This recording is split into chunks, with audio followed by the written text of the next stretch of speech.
Authority. Mr. Poma, good evening. Thank you very much for your time. First of all, run us through this identity verification service platform.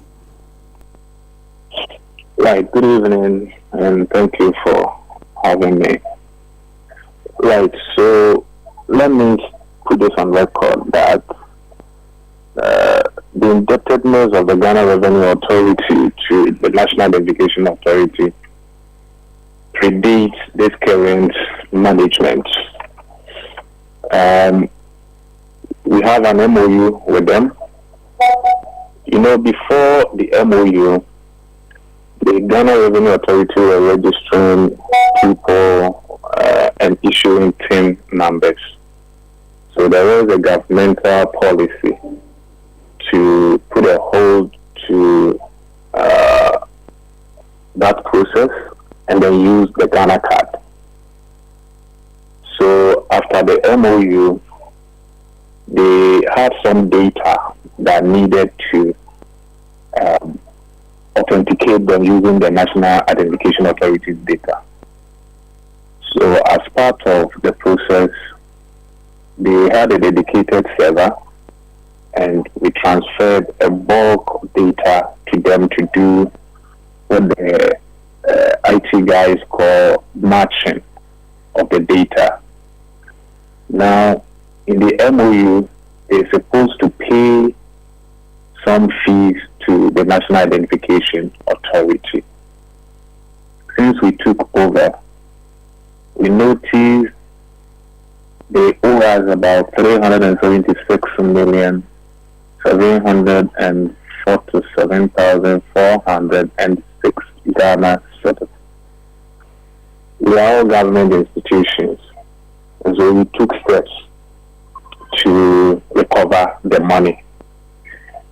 We've written to them countless times. We didn't get response from them. We decided that we will escalate it.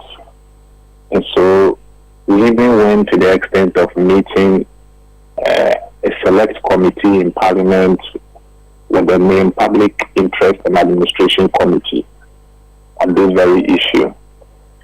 We have discussed with our sector minister. We reported this case to SIGA, and our last letter to SIGA was on 4th June 2025. SIGA followed up, had a meeting with us, and promised they will help us get the money. We waited for a while, and GRA was not responding. So we gave them our last notice, that was on 29th July, that if they don't show commitment, we will be left with no other choice than to unplug them from our system. Now, we did not hear from them again. So, effective 1st August, we decided to unplug them. What this means is that GRA took the bulk data and developed another system they call the ICOMS. So if you are dealing with the GRA, when they input your card number, it communicates between the GRA system and that of the NIA. Now, all those that were in the ICOMS before this unplugging, the only challenge the GRA will have is those that have done updates after getting onto the ICOM.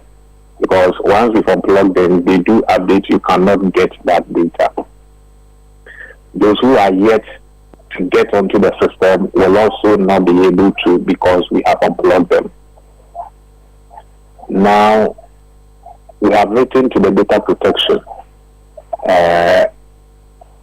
We want them to help us get access to the Ghana Revenue Authority's server, the one we transferred the bulk data to, and then retrieve our data.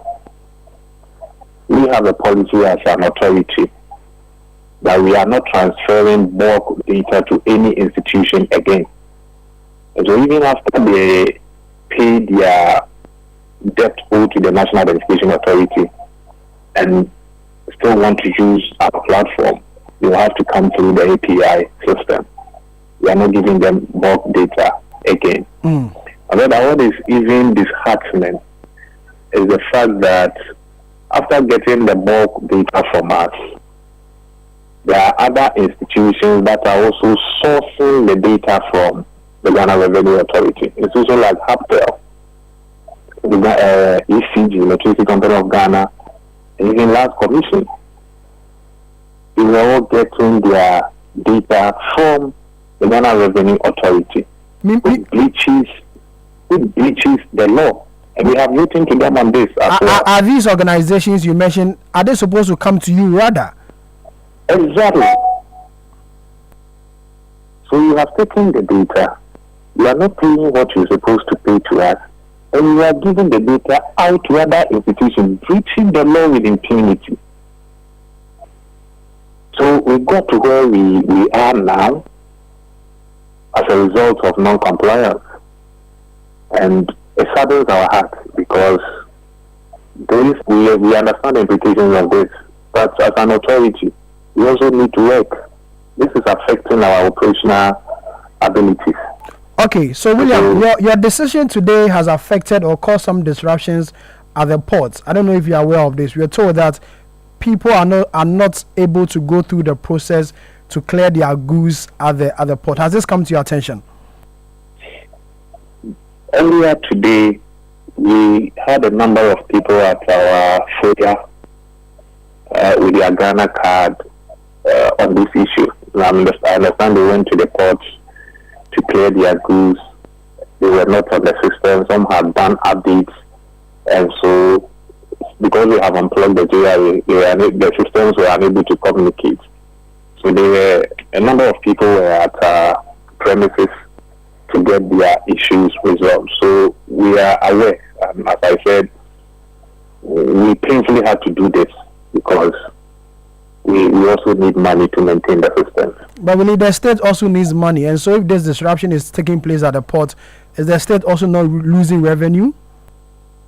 Interestingly, the Electricity Company of Ghana just last week threatened to disconnect us. Just last week. So, the Electricity Company of Ghana is also a government institution, isn't it? But our indebtedness to them is also affecting their operations. GRA is not the only institution that is owing the National Identification Authority. We have the Passport Office, NHI. I was coming to that because I've seen a document from your outfit that says that aside GRA, the National Health Insurance Authority is also owing you some $58,775,027 USD. And then the Passport Office is also owing you $20,905,255. Is that the case? Exactly. What are you doing about these institutions? Are you also going to plug them off like you did to GRA? Right. So, in our letter to SIGA, we stated all the institutions that are owing us. For NHIA and the Passport Office, they have shown commitment. They have spoken to the authorities of the National Identification Authority. And so we believe that the timeline we gave them, they will send them a letter 29th of July, reminding them of their financial obligation owed to the NIA, that if they do not show commitment, we may have to unplug them as well. But they have responded, and they are currently in talks with us. So for these two institutions, they've shown commitment to defray their debt. Unfortunately for all of us, GRA, it appears they paid deaf ear to all the letters we wrote to them. And if someone is owing you and you are sending reminders and all that without getting responses, is disheartening. So we have gotten here. It's a very hard bullet to bite, but we didn't have a choice. After all the journey we've gone through without getting any positive responses from them. For how long are you denying them? For how long are you denying them access? Right, for us, they have to show commitment.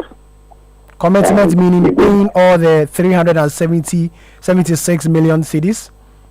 No, we are not being unreasonable. At least you owe us. So show commitment by paying something. You understand? So that we can also maintain the system you are using to collect the revenue.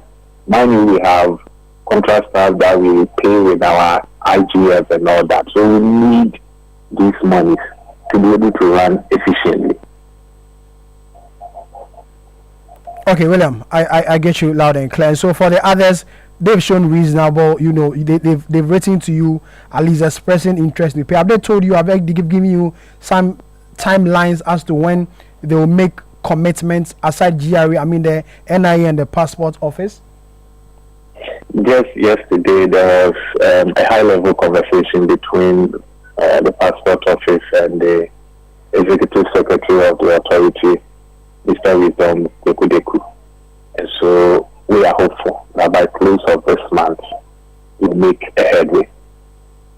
William, thank you. Thank you very much for your time. William Ampoma is head of corporate affairs at the National Identification Authority. As you just heard him say a while ago,